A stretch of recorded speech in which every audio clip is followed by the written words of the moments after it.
বাংলাদেশের শহীদ ওসমান হাদির দুই হত্যাকারীকে আজ পশ্চিমবঙ্গের স্পেশাল টাস্ক ফোর্স পুলিশ তারা গ্রেপ্তার করেছে এবং যতদূর জানা গিয়েছে যে এরা মেঘালয় সীমান্ত দিয়ে ভারতে প্রবেশ করে এবং বেশ কিছুদিন আগেই তারা কিন্তু ভারতে প্রবেশ করেছে।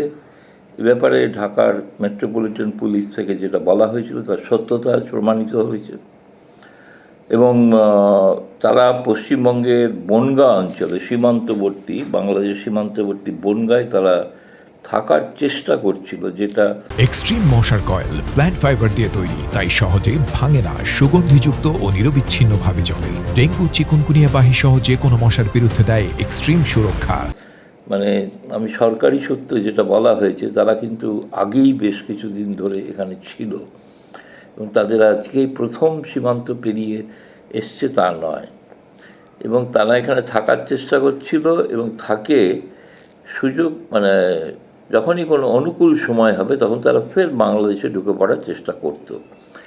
এবং স্পেশাল টাস্ক ফোর্স এবং আমি যতদূর শুনেছি যে দিল্লির যারা গোয়েন্দা বাহিনী আছে তাদের টিপ অফ ছিল, তারা অনেক দিন ধরেই এটা নজর রাখছিলেন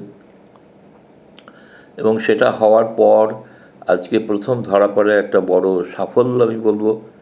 এবং নিঃসন্দেহে এটা ভারত বাংলাদেশের সম্পর্কের ক্ষেত্রে একটা গুরুত্বপূর্ণ ভূমিকা পালন করবে, কারণ অনেক দিন ধরেই বাংলাদেশ ওসমান হাদির হত্যাকারীকে খুঁজছিল এবং তাদের যদি আজকে ভারত পশ্চিমবঙ্গের পুলিশ গ্রেপ্তার করে থাকে সেটা নিঃসন্দেহে একটা ইতিবাচক দিক। তবে যেটা শুনেছি সেটা হচ্ছে যেহেতু আজকে রবিবার, আগামীকাল সোমবার আদালত খুললে এদের আদালতে প্রডিউস করা হবে, অর্থাৎ আদালতে পেশ করা হবে। পেশ করার পর এদের আরও জিজ্ঞাসাবাদের প্রয়োজন আছে, কারণ এদের সঙ্গে আর কেউ আছে কি না, আরও কেউ তারা জানেন কি না এই ধরনের অপরাধীরা আরও অন্য রয়েছে অন্যত্র। সেই কারণে এদেরকে জিজ্ঞাসাবাদের জন্য বেশ কিছুদিন পশ্চিমবঙ্গ পুলিশের হাতে তাদের বন্দি থাকতে হবে। পরবর্তী সিদ্ধান্ত নেওয়া হবে। এটা নিশ্চিত যে এখনই কিন্তু তদন্তের স্বার্থে তাদের এক্ষুনি হয়তো ফেরত দেওয়া যাবে না।